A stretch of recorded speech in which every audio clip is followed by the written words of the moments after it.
교독하시겠습니다. 전령이 다윗에게 와서 말하되 이스라엘의 인심이 다 압살롬에게로 돌아갔나이다 한지라. 다윗이 예루살렘에 함께 있는 그의 모든 신하들에게 이르되 일어나 도망하자. 그렇지 아니하면 우리 중 한 사람도 압살롬에게서 피하지 못하리라. 빨리 가자. 두렵건대 그가 우리를 급히 따라와 우리를 해하고 칼날로 성읍을 칠까 하노라. 왕의 신하들이 왕께 이르되 우리 주 왕께서 하고자 하시는 대로 우리가 행하리이다. 보소서 당신의 종들이니이다 하더라. 왕이 나갈 때에 그의 가족을 다 따르게 하고 후궁 10명을 왕이 남겨두어 왕궁을 지키게 하니라. 왕이 나가매 모든 백성이 다 따라서 벳 무로하게 이르러 멈추어 서니 그의 모든 신하들이 그의 곁으로 지나가고 모든 그렛 사람과 모든 블렛 사람과 및 왕을 따라 가드에서 온 모든 가드 사람 600명이 왕 앞으로 행진하니라. 그때 왕이 가드 사람 이때에게 이르되 어찌하여 너도 우리와 함께 가느냐. 너는 쫓겨난 나그네이니 돌아가서 왕과 함께 내 곳에 있으라. 너는 어제 왔고 나는 정처 없이 가니 오늘 어찌 너를 우리와 함께 또 따라다니게 하리요. 너도 돌아가고 내 동포들도 데려가라. 은혜와 진리가 너와 함께 있기를 원하노라 하니라.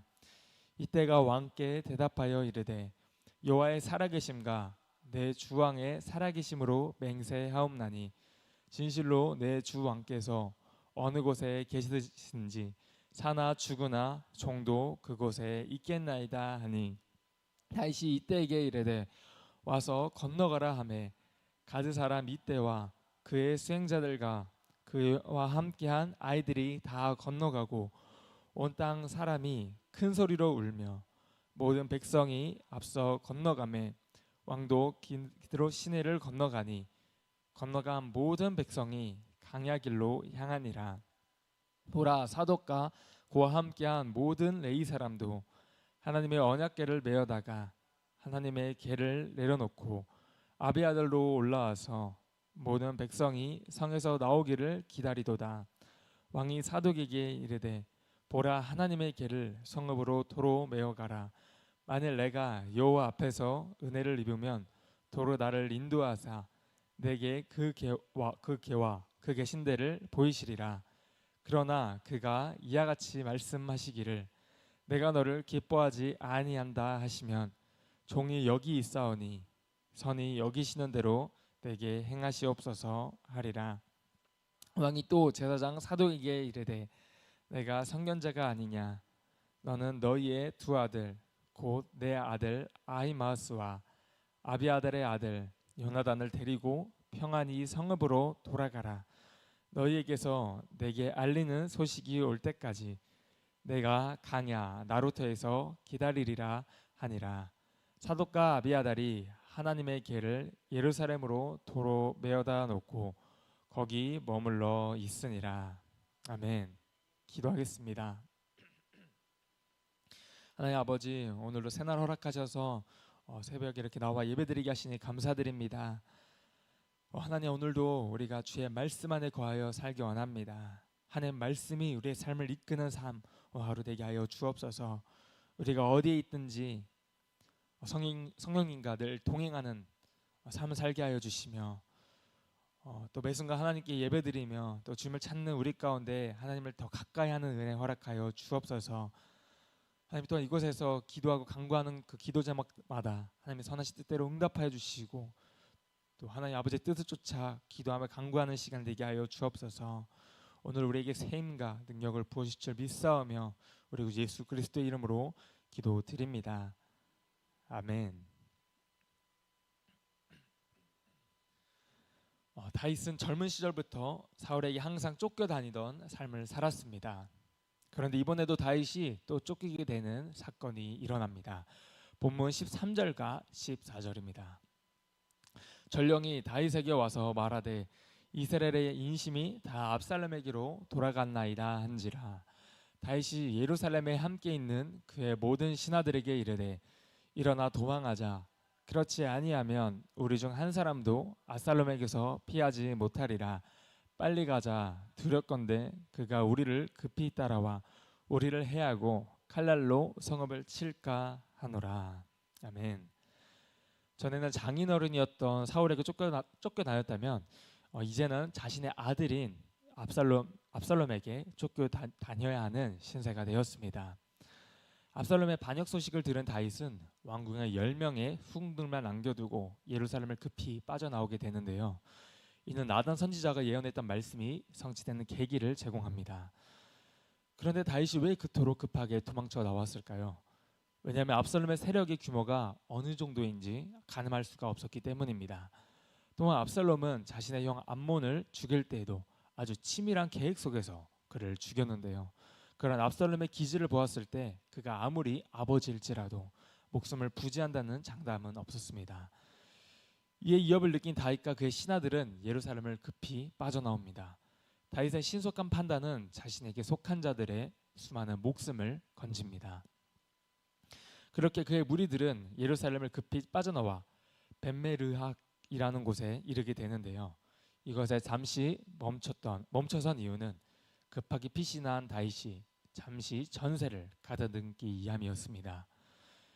그리고 다윗은 현재 자기를 따라온 인원은 어느 정도이고 또 누가 자기를 따라왔는지 인원 파악을 하기 시작합니다.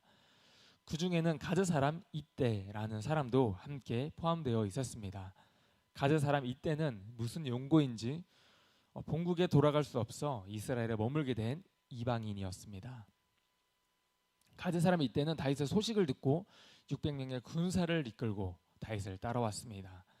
이때는 군사뿐만 아니라 자신의 가족들도 함께 모두 이끌고 나왔는데요. 이번에 만약 다윗을 따랐다가 자칫 잘못되면 이스라엘 땅으로 다시 돌아오기는커녕 계속 또돌이 생활을 해야 할 수도 있었습니다. 이렇게 미래가 불확실한 상황 가운데 이때는 다윗을 따르기에 온 것입니다. 이에 다윗은 이때에게 이렇게 말합니다. 본문 19절과 20절 말씀입니다. 그때 왕이 가드 사람 이때에게 이르되 어찌하여 너도 우리와 함께 가느냐? 너는 쫓겨난 나그네이니 돌아가서 왕과 함께 내 곳에 있으라. 너는 어제 왔고 나는 정처 없이 가니 오늘 어찌 너를 우리와 함께 떠돌아다니게 하리요? 너도 돌아가고 내 동포들도 데려가라. 은혜와 진리가 너와 함께 있기를 원하노라 하니라. 아멘. 다윗은 이때에게 정처 없이 떠나는 자기를 따랐다가 괜히 고생하지 말고 돌아가서 압살롬을 왕으로 모시고 또 원래 머물러 있던 곳에 돌아가기를 권합니다. 왜냐하면 이때는 이제 겨우 이스라엘에서 자리를 잡고 정착하여 사는 이방인이었습니다. 그런데 앞으로 미래가 불투명한 다윗을 따르는 것은 너무나 리스크가 컸기 때문이죠. 그리고는 다윗은 이때에게 은혜와 진리가 너와 함께 하기를 원한다며 진심으로 그를 축복하고 있습니다. 이 말 속에서 다윗은 그가 어떤 결정을 내리더라도 절대 서운하거나 그를 원망할 생각이 전혀 없어 보입니다. 그런데 이때는 확신을 갖고 말합니다. 본문 21절입니다. 이때가 왕께 대답하여 이르되 여호와의 살아계심과 내 주 왕의 살아계심으로 맹세하옵나니 진실로 내 주 왕께서 어느 곳에 계시든지 사나 죽으나 종도 그곳에 있겠나이다 하니. 이때가 지금 하는 말은 이 말은 어디서 많이 들어본 것 같지 않으십니까? 룻기서에서 나오는 나오미와 그의 며느리 그리고 룻의 대화를 보는 것과 같습니다. 자기를 따라오지 말고 다시 본국으로 돌아가라는 나오미와 그럼에도 끝까지 쫓아가겠다는 어머니를 따라가겠다고 고백하는 바로 며느리 룻의 고백과도 매우 흡사합니다. 지금 이때가 하는 이 고백은 마치 나오미와 함께 간다면 미래를 장담할 수 없는 처량한 신세였지만 그럼에도 결코 망하지 않을 거라는 소망을 갖고 따라갔던 룻처럼 이때 역시 다윗과 함께 하시는 그 여호와 하나님으로 말미암아 반드시 다윗의 왕권이 회복될 것을 소망하며 그를 따르기로 결심하죠. 마치 나오미가 룻의 확고한 각오를 듣고 더 이상 만류하지 않았던 것처럼 다윗도 이때의 그 충성을 보고 기쁘게 받아들입니다. 본문 22절입니다. 다윗이 이때에게 이르되 앞서 건너가라 하매 가드 사람 이때와 그의 수행자들과 그와 함께한 아이들이 다 건너가고, 그렇게 이때는 다윗과 그를 따르는 자들을 호위하는 일을 맡게 됩니다. 뿐만 아니라 훗날 이때는 압살롬과의 전투에서 요압, 아비서와 함께 군대 장군으로 활약하게 됩니다. 이제 다윗을 따르는 행렬이 정돈이 되고 기드론 시내를 건넙니다. 본문 23절입니다. 온떤 사람이 큰 소리로 울며 모든 백성이 앞서 건너가매 왕도 기드론 시내를 건너간 모든 백성이 강야길로 향하니라. 현재 아들에게 쫓기는 신세가 된 다윗의 처지와 그를 따르는 백성의 통곡으로 그곳은 울음 바다가 됩니다. 기드론 시내는 예루살렘과 갈람산 사이에 있는 곳으로 이것을 지나 곧장 가게 되면 강해로 들어서게 되는데요. 여기서 다윗의 행렬이 강해로 향하는 것은 아주 상징적인 의미를 가지고 있습니다. 강해는 생명을 유지하기 어려운 곳이기도 하지만 그만큼 하나님의 은혜를 체험하기에도 가장 좋은 적합한 장소이기도 했습니다. 다윗이 사울에게 쫓겼을 때도 강해로 피신하여 몸을 숨겼습니다. 그 강야 생활을 통해 다윗은 하나님과의 관계가 더 깊어지고 또 수많은 시편이 쓰였으며 또 하나님의 은혜와 사랑을 경험했던 시간이기도 했습니다. 이번에도 역시 다윗은 아들 압살롬에게 쫓기게 되자 다시 한번 강야 생활 가운데 들어가게 됩니다. 다윗이 밧세바 사건으로 인해 많은 후유증을 겪고 있는 이 시기 가운데 주어진 이 강야 생활은 다윗으로 하여금 다시 하나님의 관계를 회복할 기회를 갖도록 해줍니다. 그렇게 다윗과 그의 무리들이 기드론 시내를 건너 강야 쪽으로 가는 중에 대제사장 사독과 아비아달을 만납니다. 그들은 언약궤를 메고 와서 다윗을 기다리고 있었는데요. 이렇게 그들이 다윗을 기다렸다는 사실은 당시 그의 주요 지지층이 종교인이었음을 암시합니다. 오래전부터 다윗은 레위 사람들의 절대적인 후원자였습니다. 이제 제사장들과 레위인들이 위기에 처한 다윗을 격려하러 나온 것입니다. 그러나 다윗은 여기서 뜻밖의 대답을 합니다. 본문 25절과 26절입니다. 왕이 사독에게 이르되 보라, 하나님의 궤를 성읍으로 도로 메어 가라. 만일 내가 여호와 앞에서 은혜를 입으면 도로 나를 인도하사 내게 그 궤와 그 계신 데를 보이시리라. 그러나 그가 이와 같이 말씀하시기를 내가 너를 기뻐하지 아니한다 하시면 종이 여기 있사오니 선히 여기시는 대로 내게 행하시옵소서 하리라. 아멘. 여기서 다윗의 변화된 모습을 우리가 볼 수 있습니다. 그동안 다윗은 법궤를 이용해 자기 정권의 어떤 종교적인 정당성을 추구해 왔습니다. 그가 예전과 같은 자세를 지녔다면 분명히 이 법궤를 보는 순간 마치 천군만마를 얻은 것처럼 기뻐했을 것입니다. 왜냐하면 전에는 이 법궤가 함께 있는 것만으로도 하나님께서 자신을 보호하시고 또 회복시켜 주실 것으로 여겼기 때문입니다. 그러나 다윗은 이제 깨달았습니다.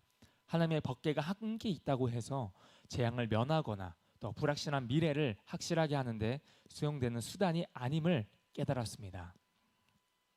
그러므로 다윗은 언젠가 하나님의 은혜를 베푸시면 자신을 다시 그 법궤 앞에 인도할 것이고 설령 그렇지 아니하실지라도 종이 여기 있사오니 주님이 선히 여기시는 대로 행하옵소서, 이런 고백을 합니다. 사울에게 쫓겨다니던 때처럼 이제 다윗은 모든 것을 하나님의 주권에 맡기며 법궤를 다시 예루살렘으로 가져가라 명합니다. 그동안 사무엘서에는 사람들이 법궤를 전쟁에서 승리를 안겨주는 마치 부적처럼 여겼습니다. 그런데 다윗은 이제 이러한 사고를 초월했습니다. 이는 밧세바 사건 이후 쇠퇴했던 다윗의 신앙이 이제 장차 다시 회복될 것을 암시합니다. 그리고 다윗은 다시 예루살렘으로 법궤를 메고 그 갈 제사장들에게 실질적인 도움을 요청합니다. 본문 27절과 28절입니다. 왕이 또 제사장 사독에게 이르되 내가 선견자가 아니냐? 너는 너희의 두 아들 곧 내 아들 아히마아스와 아비아달의 아들 요나단을 데리고 평안히 성읍으로 돌아가라. 너희에게서 내게 알리는 소식이 올 때까지 내가 강야 나루터에서 기다리리라 하니라. 예루살렘에서 일어나는 일들을 이들을 통해서 듣고자 했던 것입니다. 위기의 순간 다윗은 여호와의 자비를 구하는 신앙과 또 이렇게 신속하고 지혜롭게 일을 대처합니다. 이렇게 해서 다윗은 압살롬의 동태를 살펴서 알료조를 스파이를 심어 놓은 것입니다. 오늘 말씀을 통해 우리에게 주는 메시지는 크게 두 가지입니다. 첫째는 하나님께서 우리에게 강야 생활을 허락하신 것은 하나님과의 깊은 교제를 통해 우리를 바로 회복시키시기 위함입니다. 다윗은 강야 생활을 통해 하나님과 더욱 친밀하고 깊어졌습니다. 다윗이 하나님의 은혜와 사랑을 크게 경험했던 때가 바로 이 강야 생활이었습니다. 물론 강야 생활이 쉽지만은 않습니다. 강야에는 아무것도 없기 때문에 오로지 하나님만을 의지하는 신앙이 필요합니다. 그러나 우리의 신앙의 여정 가운데 이 다윗이 겪었던 강야의 생활, 이 강야의 여정이 우리에게도 반드시 필요합니다. 다윗이 밧세바를 범한 사건 이후 이 죄의 결과로 인한 후유증과 또 침체된 그의 신앙 가운데 하나님은 다시 다윗을 회복시키시기를 원하셨습니다. 혹시 내 삶이 고되고 또 강야와 같이 힘드신 분이 있으십니까?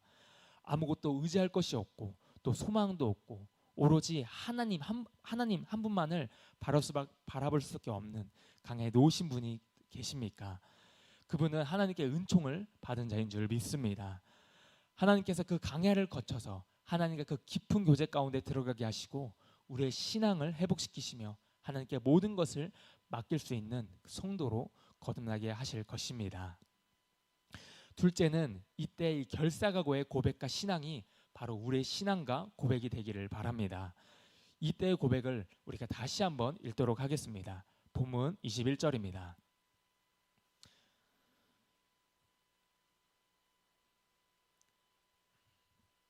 제가 21절입니다. 시작.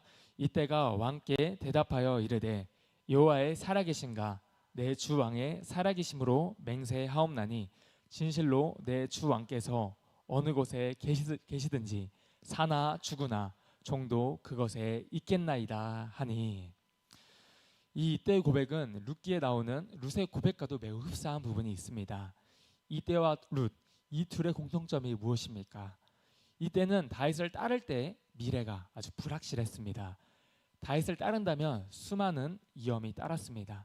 한평생 강야에서 떠돌이 생활만 해야 될 수도 있고 또 언제든 압살롬에 의해 죽임을 당할 수도 있는 그런 위험천만한 상황이었습니다. 그러나 이때는 살아계신 하나님을 믿었습니다. 다윗을 통해 영원한 왕조를 이루시겠다고 약속하신 그 하나님을 신뢰했습니다. 그리고 고백합니다. 사나 죽으나 종도 그곳에 있겠나이다. 이는 영원한 다윗 왕조를 세우시고 또 회복시키실 하나님의 약속을 바로 믿은 것입니다. 룻기서에 나오는 룻의 고백도 이와 유사합니다. 룻기 1장 16절과 17절 말씀을 함께 읽도록 하겠습니다. 룻이 이르되 내게 어머니를 떠나며 어머니를 따르지 말고 돌아가라 강권하지 마옵소서. 어머니께서 가시는 곳에 나도 가고 어머니께서 머무시는 곳에서 나도 머무겠나이다. 어머니의 백성이 나의 백성이 되고 어머니의 하나님이 나의 하나님이 되시리니 어머니께서 죽으시는 곳에서 나도 죽어 거기 묻힐 것이라. 만일 내가 죽는 일 외에 어머니를 떠나면 여호와께서 내게 벌을 내리시고 더 내리시기를 원하나이다 하는지라. 아멘. 이 룻의 입장에서 보았을 때도 시어머니 나오미를 따라간다는 것은 마치 썩은 동아줄을 잡는 것과 마찬가지였습니다. 남편도 아들들도 다 죽은 나오미에게 무슨 소망이 있겠습니까? 그러나 며느리 룻은 시어머니인 나오미의 하나님을 믿었습니다. 그리고 룻이 고백하죠. 어머니 하나님이 나의 하나님이 되시리니 어머니께서 죽으신 곳에서 나도 죽어 거기 묻힐 것이라. 이들의 고백에는 공통적으로 바로 결사각오의 신앙이 있었습니다. 이러한 신앙은 바로 우리가 추구해야 할 신앙인데요. 이 말씀은 로마서에 나온 말씀과도 연결됩니다. 로마서 14장 7절과 8절 말씀입니다. 우리 중에 누구든지 자기를 위하여 사는 자가 없고 자기를 위하여 죽는 자도 없도다. 우리가 살아도 주를 위하여 살고 죽어도 주를 위하여 죽나니 그러므로 사나 죽으나 우리가 주의 것이로다. 아멘. 바로 이 말씀처럼 결사각오의 신앙이 바로 우리의 신앙이 되기를 바랍니다. 이때나 루시나 자기 자신을 위하여 살지 않았습니다. 평안한 삶, 안락한 삶을 선택할 수 있었음에도 불구하고 그들을 선택하지 않았습니다. 이때는 바로 살아계신 하나님, 다윗의 왕좌를 영원토록 세우시겠다고 약속하신 그 하나님을 신뢰하며 다윗과 그 힘든 여정을 함께하기로 합니다. 룻도 마찬가지입니다. 룻은 나오미가 믿는 하나님을 자기 하나님으로 모시며 그분을 믿고 어머니와 함께 그 힘든 여정을 함께 걸어갑니다. 이들 모두 위험천만한 상황 속에서 소망도 없고 또 미래도 불투명한 상황 가운데 자신의 목숨을 걸고 그 신앙의 여정을 향해 나아갑니다. 오로지 하나님을 믿는 그 믿음으로 또 살아계신 그 하나님을 그 신뢰하는 그 믿음으로 우리에게 주신 그 약속의 말씀을 믿음으로 말미암아 결사각오의 신앙으로 나아갑니다. 바로 이것이 우리의 신앙이 되기를 간절히 바랍니다. 우리 모두는 내 유익과 내 자신을 위해서 살지 않고 사나 죽으나 오직 예수 그리스도 바로 주님 한 분만을 위해서 살아가는 바로 저와 여러분들이 되기를 간절히 소망합니다. 기도하겠습니다. 하나님 아버지 감사합니다.